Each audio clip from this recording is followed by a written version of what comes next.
The next probability topic we're going to cover is the multiplication rule for probability. We're going to look at a couple of different kind of versions of this. So the first thing is called the fundamental counting principle, or the multiplication principle of counting. And what it says is that if multiple events can happen multiple ways, then you multiply those to get the number of ways that all events can occur. Well, what in the world does that mean? Well, let's say we were looking at pairs of letters. If we want to know how many pairs of letters we could come up with,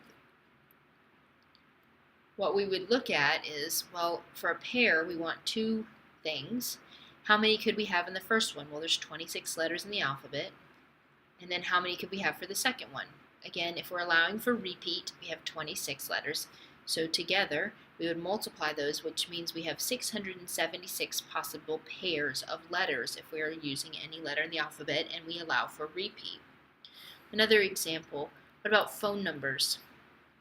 If you have a phone number, then you have 7 digits. And the first digit, we don't want it to be a 0 or a 1, but it can be anything else. So that gives us 8 possibilities for the first one. And then we have 10 possibilities for each of the next. So we've got 1, 2, 3, 4, 5, 6, 7 digits. So if we multiply that, we have 1, 2, 3, 4, 5, 6. So we have 8 million possible phone numbers in every area code. Now, how does that help us with probability? Well, let's say we want to know what the probability of rolling a sum of 10 on a pair of fair dice is.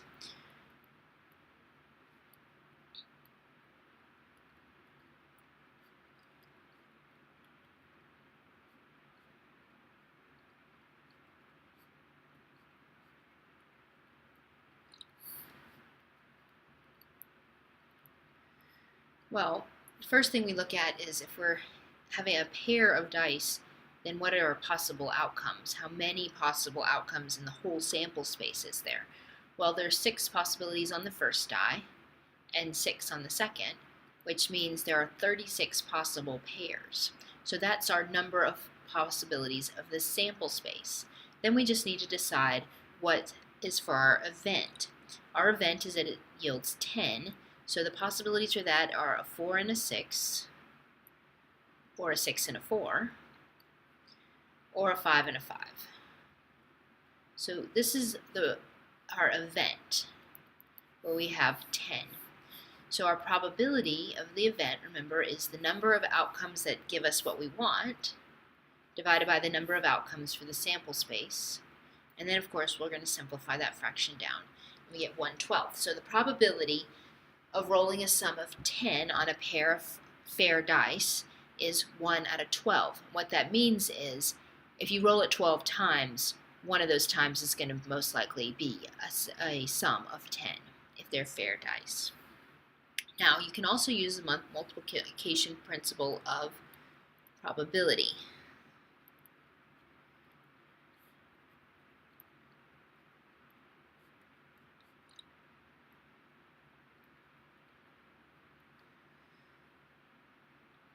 If you have 2 events, then to find the probability of both happening,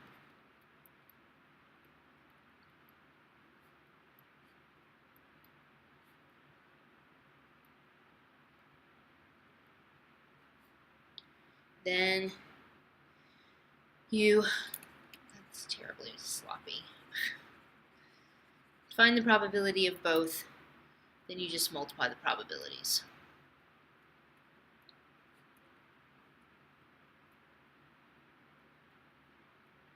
For example, also we'll write that out. The probability of event A and B both happening is the probability of A times the probability of B.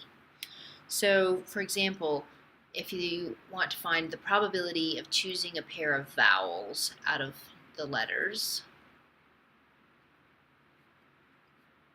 Well, the probability of choosing a vowel the first time is 5 out of 26 because there's 5 vowels, A, E, I, O, U, and 26 letters total.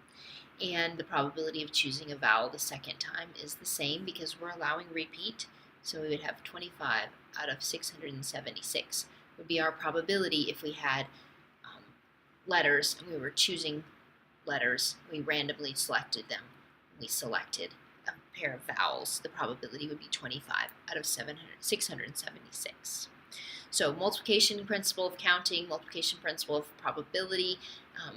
Basically, you're looking at things that are happening one after the other, or both two different things happening at the same time that are independent of each other. And you can use the multiplication principles to figure out their probabilities or to figure out how many ways an event can happen.